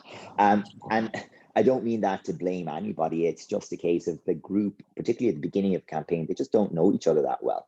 So most of the senior athletes will have a number of campaigns behind them, and will have at least one coach, if not several, that they feel they can go to talk about anything. Maybe not always deeply personal things, and it might be their personal coach they go to there, but they would definitely have a coach or coaches they can go to. But for anyone who's new to the team, they may know one coach, they may know one or two coaches, they may not know any of the coaches well at all. And I think they would struggle to come to talk about anything of personal significance with the coaches, or it's a leap of faith when they do. And I think that's one of the challenges that we have, because we don't have a national academy set up. It's not like you move from home and go and live in a city where there's a fixed permanent building and staff, and the national team staff are there, and you go and you introduce yourself and you spend time there. That's not how it happens. So we're much more like athletics or a number of other sports in that sense, where we do most of our training on our own, in our own locations, in our own clubs, and then we arrive for group training every now and again for the benefits that offers. But I think most of that level of support in the beginning comes from your personal coach, or your original support network, and not from the coaches at the national team level. And I think that type of relationship takes time to develop, if it does at all. So what are your thoughts on the lack of female representation amongst coaches? And how do you think that affects junior females, in the sense that, say, I'll use the same example I used for Richie, if you're away, obviously on the week trip that you go to for a European or a Worlds, something happens on the trip where the junior female would rather speak to a female coach. How do you think the lack of female representation affects the junior females? Yeah, it's a huge challenge for us in Taekwondo. Like not every country has the same challenge. And thankfully there are, like I know from traveling to European and World Championships, at one point in time, there was hardly a female coach to be seen. And now there are more and more and more in the coaches meeting, and there's more and more and more on the floor. And that's, that's only to be, applauded. And that's something that's going to be, I think, far more common as we go forward. But we're working, I think, backwards against time, like, because initially it was very male dominated as a martial art only. I think as the sporting facet has developed more, I think there's much more appeal with female participants, which leads to eventually more female coaches, which leads to eventually more female coaches gaining representation at national team. I think some countries definitely struggle with both the patriarchy side of things, but also the ageist and great, hierarchical side of things, which is to say only higher grades tend to get picked as national coaches, and higher grades tend to be training longer, which means they started in a time when it was male dominated, and so they're male. And that's a problem in administrative levels as well. So if you look at the boards of directors of most associations worldwide, they're mostly male. I would really hope that we start to see our national seniors transitioning into coaching. And even at that, we do have another problem that we have to overcome before that can really be solved, which is that right now at our national team, we mostly select coaches who are club coaches. So they have their own clubs. And that's not a path that a lot of women choose, proportionately.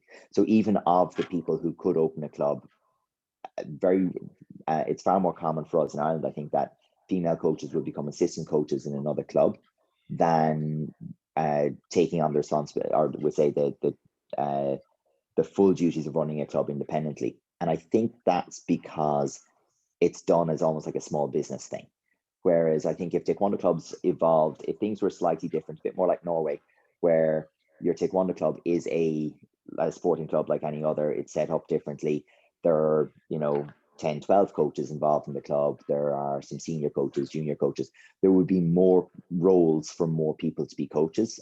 And I think that's what's really limiting. So like if we have 50 coaches in Ireland and 6 of them are female, that's not great. We might have another 12 or 15 involved as assistant coaches, but we're not really seeing them because we don't know what their qualities are, because they're not registering as coaches almost in our psyche. So, I think there's a lot of improvement to come from that. And like we've rarely had female coaches in Ireland, and we definitely, like, anytime we're looking to fill a coach position, we're looking to fill it with the intent that, it's whoever has the skills and qualities that we need. Once or twice we've had applications of people who might well have been able to step up as a competitor coach, but not yet as a full coach. And but hopefully, I think in the near future, because you've identified what the problem is right away. Like, female athletes should have a female coach that they can turn to if there's something that they feel they don't want to discuss with a man. And equally, there are, in any organizational endeavor, there is going to be a different perspective brought by someone who's female to what we're doing. And that difference of opinion, that difference of mindset, viewpoint, and that's going to be beneficial and will improve things. So it's something that is one of the ways, of the many ways, that we can still improve. Okay, moving back to more psychology now. So are there any psychological exercises that you would recommend to your elite students if they're kind of having setbacks with nerves, or even if they're not nervous but they just want to see if it'd improve their performance? So I suppose, one of the first things I'd say is that I don't like to separate psychology from the psychological aspects of training from training completely. So one of the first things that we will try to do is highlight in every aspect of the training the related psychological part of it. So when we talk about gradings with students and with parents at an early stage, we explain that we're setting them a challenge, we're setting them a goal, we're setting them a time frame that they're looking to achieve the goal. They may experience a setback, they may experience disappointment, they may experience, joy and elation. But these are all things that they're going to have to experience over time. But mostly, they're going to have to get up on that floor and perform. And what that's going to do is it's going to make them nervous. It's going to challenge them. It's going to bring them to a heightened state of physical stress, that they're going to, an emotional stress, and they're going to have to learn to deal with that again and again and again. And through that, they can learn, perseverance, indomitable spirit. They can learn these things as well. And it's the same with the competitions. And we explain that we want them to compete because there are more opportunities to develop these mental skills.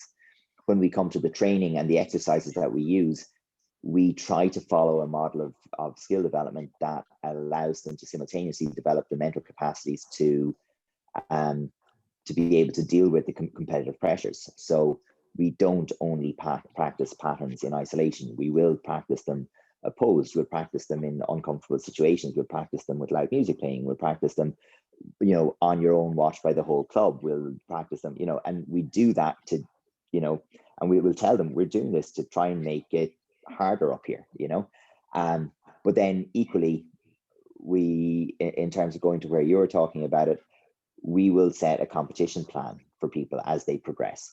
So you're going to this competition and your goal is XYZ, and that will be discussed and agreed.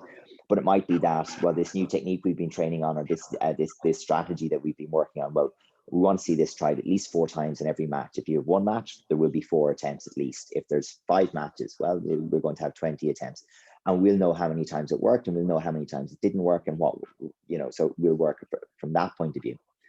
We'll make sure that people have a warm-up, that they know how they're going to warm up for their patterns. They know how they're going to warm up for their sparring. On a basic junior level, that means we all come together at the start of the day and we do a broad warm-up together. Everybody knows who their buddy is. Everyone knows what ring they're going to be on. Everyone knows what time they're going to be on, who their coach is going to be. And they get settled that way. And then as they advance, it's like, you're going to look after your warm-up, but you're going to warm up with this person. That's where you're going to be. That's when you're going to meet. This is what you're going to do. When you come to the ring, this is who's going to be coaching you. And, you're establishing those kind of basics. You give people the checklists, like even just the simple things like, have you, the night before, how is your backpack? Do you have this? Have you brought this? Have you got your music with you? Have you got a change of dobok? Have you got, all those kind of things? And then over time, as all of these things become more second nature, you build in things like, you start to notice. So we have a couple of questionnaires that we do give out that looks at how their thoughts progress in the days leading up to an event, and how people on the day feel. So they're modified, like POMS questionnaires and things like that, where really all we're looking to do is not clinically evaluated, but get an insight as to the kind of things that people think about themselves and how they best like to prepare. And we do this as well with the national team sometimes, where if I'm working with a new athlete, I need to know what you need. So I don't automatically know how you need to warm up. So me stepping in there to run my drills on pads is complete, nonsense for some. But if I know what you need, what makes you feel ready to get in the ring, then we can use that and help. So we get people to self-identify what they feel they need, what their warm-up should look like, how long it should be, how far in advance of the competition should it be. Do you like other people talking to you or not talking to you? Do you like your coach to be lighthearted and tell jokes, or do you like them to talk through the tactics for the match? Do you like to finish with a hitting session? Do you like to finish with a stretch? Do you like to whatever? How early do you like to be at ringside? And all of these things, the more we learn what the athlete needs and the more we can help them be in their routine, the easier it is to get them to step into the ring with that magical feeling of, you step across the red line onto the blue mat and you feel like, okay, we go now. And all the nerves and tension fall away, and away you go. And for different people, you need the breathing exercises or the progressive muscular relaxation, or you need the music, or you need the highlight reel, or you need the alone time in the quiet space, or you need to laugh and tell jokes with a particular training partner. It's different for everybody, and it's a journey to find it. Okay, so now we're going to look a bit more at the weight cutting process. So Okay. how is the weight cutting process different for elite athletes and non-elite athletes? So basically, from the second they find out you're entering this division at this weight, and then all the steps that lead up to that. So what are the main differences? Okay. So I suppose the first thing is, up to the age of 13, we don't have any at all. So it's all by height. So there's no weight cutting. The next thing is preparing for the first unimportant, completely irrelevant competition that we might have at, at 14. It's a case of 6 weeks out from the competition, we'll get on the scales, and whatever category you fall in, if you're in the middle of a category, that's your category. If you're at the top of a category, that's your category. If you're the bottom end of a category and you're within a kilo, okay, we'll have a look at might be our chance to introduce some nutritional things if we think it's relevant, or it might just be a case of, often this happens, you're going to a new grade as well. It's like, no, this competition you fight at that category, and we just want to see how things go. So generally speaking, we encourage almost no change in weight whatsoever for a new athlete or a club level athlete, because generally speaking, the skill development and the learning opportunity far outweighs any advantage that's going to be gained by cutting a weight category. Then where we really run into it as a change with the elite ones is they go into a division, and particularly with juniors, they get selected for a national team, potentially 3, 4, 5 months out from the championships, and the weight progressively, because they're growing. And that's a challenge, because often we don't have the opportunity to change them to a different division. They're set. And that's a challenge to the duration, the time out in front of the championships that a particular selection is made. So for example, we select in November for April. So 6 months is a lot of growing time in a teenager, particularly if they're at peak height development. So at that point, that's where we would have constant monitoring, constant discussion. That's where we really need to involve and integrate parents. That's where we start looking at diaries, food diaries, and seeing, well, what does the person actually eat like?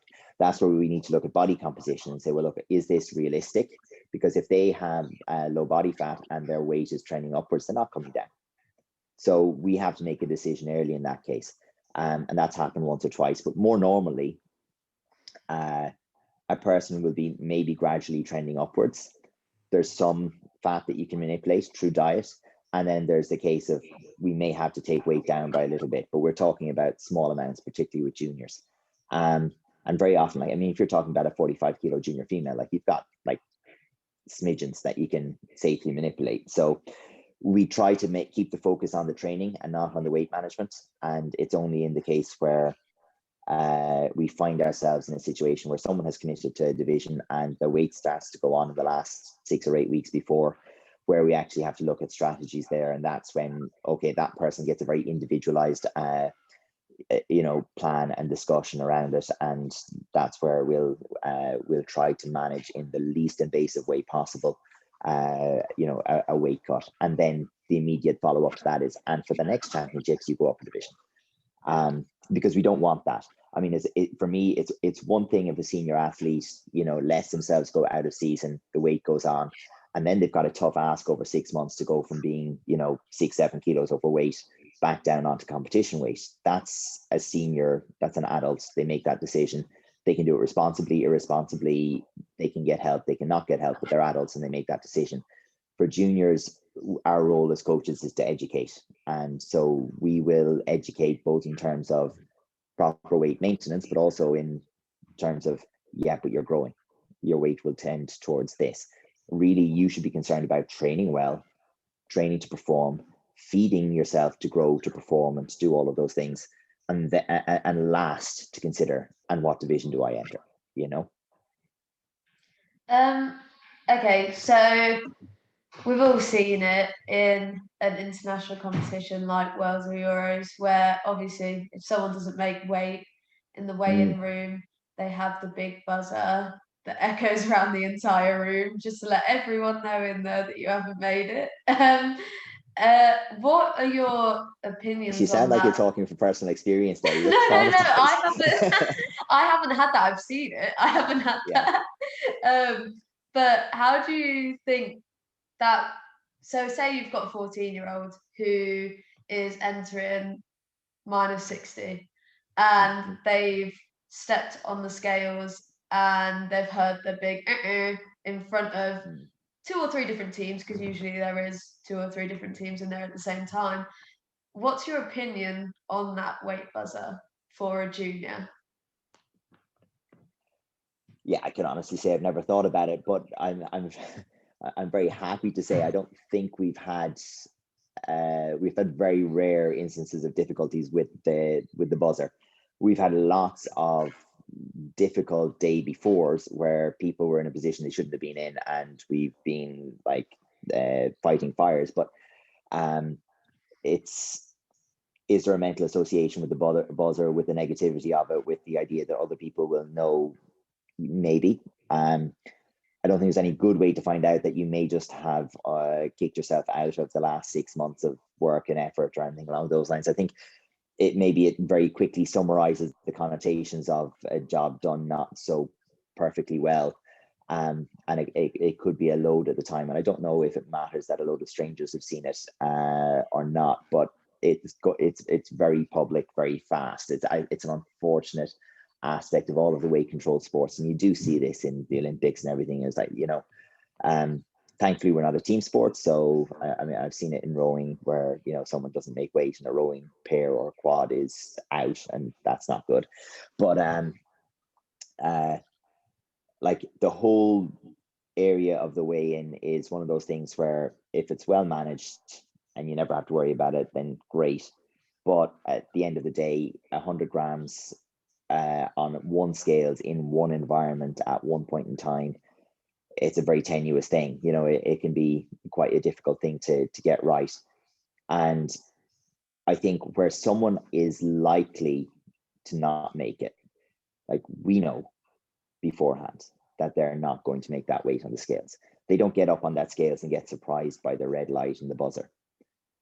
They know before they ever walk in the room they're going to fail that. So we know what the plan for the next hour is. If we know they're well over, we're not going to stand them on that scales. We'll withdraw them. And we've done that, on occasion. We 2 occasions that I can think of, we've withdrawn somebody, and I'm talking over 13 years or whatever it is, but on 2 occasions we've withdrawn someone without them standing on the scales because we know they're 2 kilos over, or they just got it all wrong. Or we've had that, but otherwise they probably are stepping up on that scales knowing it's going to buzz, and knowing that they have another hour to fix whatever it is, and if we don't think whatever it was is fixable, normally they're not getting on that scales.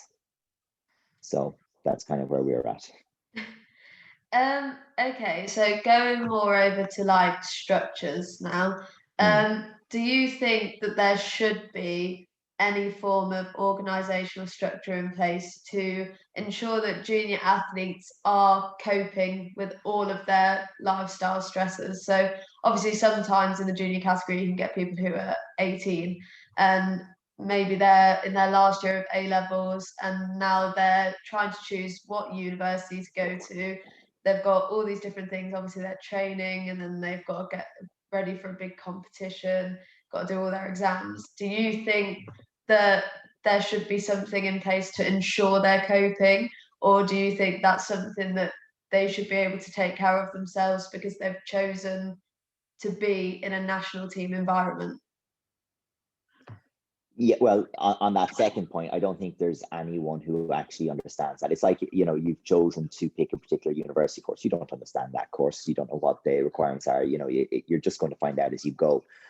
And same with moving out of home. You kind of understand the concept, but until you actually are responsible for everything yourself, it's still just theory. It's not in practice. And so I don't think anyone can truly understand what it's going to require of them until they've experienced in their own particular way of things what it's like to be on a national team and what expectations you set for yourself and what that does to you. So no, I think supports are definitely needed and valid and valuable. It's a question of who can and should provide those supports. And in a limited sense, there may be some of those supports coming from the national team and management, but for the most part, it's going to be coming from ideally a support network around the athlete, which includes their personal coach, national team coaches, parents, school teachers, etc. And like, I have good and bad examples of that over the years from athletes that I've had and worked with, where we went in with the parents and the athlete and negotiated with the school around how they would do their exams in a particular year, which exams they would do and which they wouldn't do,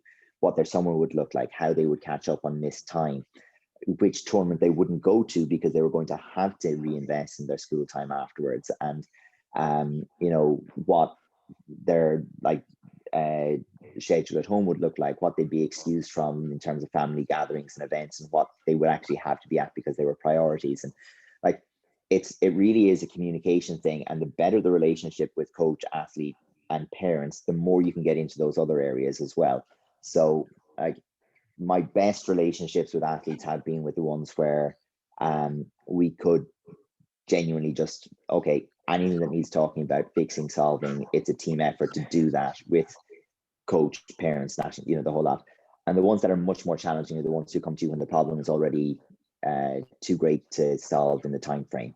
You know, it's like, oh, I thought I could do it, but I can't, and now it's too late, and school say I have to do this, and I have to work this job, and I don't have money, and you're like, whoa, where, surely we could have tackled this 6 months ago or 4 months ago, but you can't now.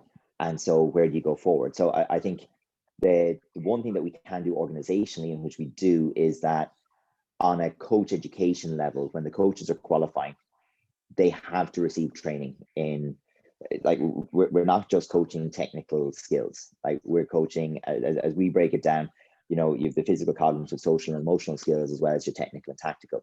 And some of the things that are involved in that are the elements of the lifestyle support.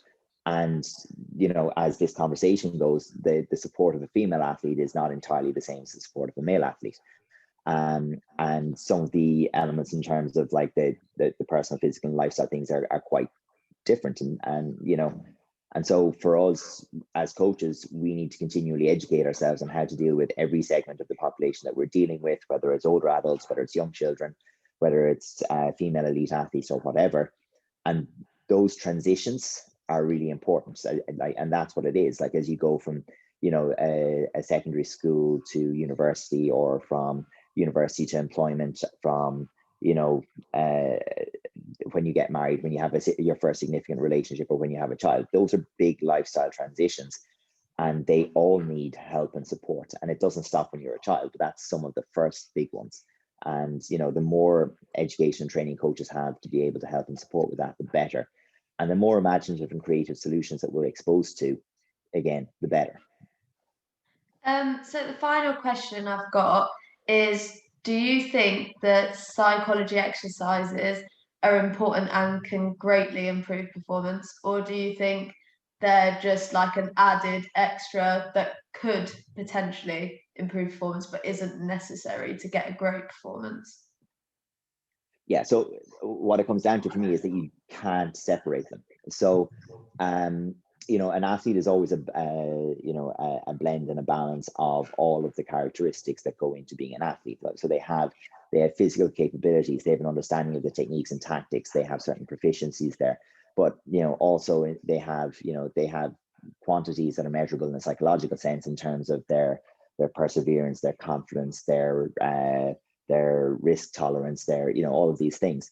And when you start to take an athlete and only train particular ones, or train any of those things in isolation, I think you weaken your overall preparation. So, for example, and stepping away from psychology for a second, if you train your athlete and you focus on their physical characteristics, you try to improve their resting heart rate, you try to improve their force generation, or their, you know, their 1 rep max in a lift, etc., and you separate that from their taekwondo, it's not actually going to benefit their taekwondo. It's not, it doesn't wrap up. And I think it's the same in the psychological aspects of it. So the more you can train their mental skills and mental preparation through and in their taekwondo, I think the better. It should always be part of the conversation, and it should, like, if the tool has to be, you know, a sit down pen and paper tool or something like that, or a video or whatever, then so be it. But the more that you can do within the context of their taekwondo training, the better. So the further along that pathway, or that beam, you can get within the taekwondo training, I think the better that it is. And then if it's part of the conversation, if it's part of the dialogue, then you can use those more extensive tools, like with a bit more precision, to tackle what a particular individual needs, because you don't want to apply the fire hose approach of, well, here's 50 million things I found on the internet that, you know, everything from your zodiac to your profile of mood states, or whatever it happens to be. you want to figure out, look, you probably need to spend a bit more time on this, and this will be good for you right now, or let's try this and let's see if you feel that that benefits, and then we'll move in a different direction. But yeah, it has to be part of the conversation, and it has to be on whatever level part of everyone's training. Okay, that's the end of the interview. So thank you so All much for right, doing this. I'm not gonna at all. stop recording.